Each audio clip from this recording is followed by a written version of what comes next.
کسی کے مقدر میں اگر ہدایت ہو تو اس کو مل کر ہی رہتی ہے اور کائنات کے تمام تانے بانے اسے صراط مستقیم پر لانے کی تگدو میں لگ جاتے ہیں۔ ایک شخص نے ہوا میں رسول اللہ صلی اللہ علیہ وآلہ وسلم کی زیارت کی، جس میں آپ صلی اللہ علیہ وآلہ وسلم فرما رہے تھے کہ بغداد میں فلاں مجوسی کے پاس جا کر کہو کہ تیری دعا قبول ہو گئی ہے۔ دوسری رات پھر یہی خواب دیکھا اور تیسری رات بھی اسی طرح رسول اللہ صلی اللہ علیہ وآلہ وسلم کی زیارت کی، جس میں یہی پیغام پہنچانے کی ہدایت تھی۔ اس شخص نے سواری لی اور بغداد کا رخ کیا اور پوچھ پاچھ کر اس مجوسی تک پہنچ گیا۔ مجوسی بہت مالدار تھا اور اپنے دوستوں کے ساتھ بیٹھا ہوا تھا۔ اس شخص کے پہنچنے پر اس مجوسی نے پوچھا، کیا بات ہے؟ اس شخص نے جواب دیا، تنہائی میں بات کرنی ہے۔ مجوسی نے تمام ساتھیوں سے الگ ہو کر اس کی بات سنی تو اس شخص نے کہا، میں اللہ کے رسول محمد صلی اللہ علیہ وآلہ وسلم کا قاصد ہوں۔ انہوں نے پیغام بھیجا ہے کہ تمہاری دعا قبول ہو گئی ہے۔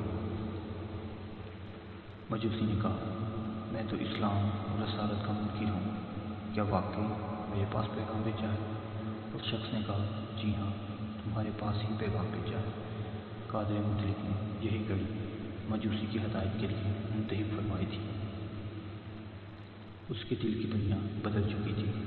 اس نے اسی وقت کلمہ پڑھا اور اسلام قبول کر لیا۔ اپنے بیٹے کو بھی اسلام کی ترغیب دی، وہ بھی مسلمان ہو گیا۔ پھر یہ چراغ دیگر چراغ روشن کرنے کا ذریعہ بنا۔ اس کے بہت سے دوست احباب بھی ایمان لے آئے۔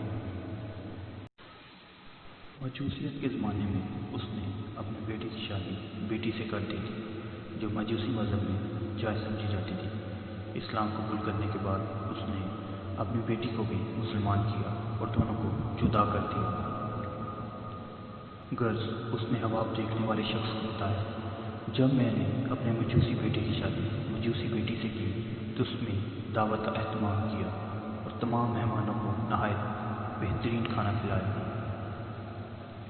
مہمانوں کے رخصت ہونے کے بعد جب میں سونے کے لیے جانے لگا تو مجھے پڑوس میں سے ایک بچی کی آواز آئی۔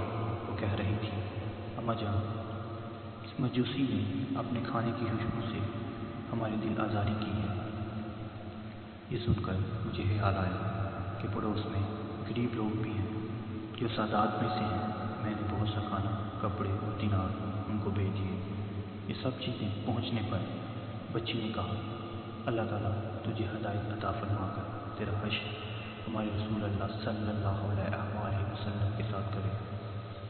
اس بچی کی آواز سن کر جو لوگ وہاں موجود تھے سب نے آمین کہی اور میں نے بھی آمین کہی، اور آج وہی دعا قبول ہو گئی جس کا پیغام لے کر تم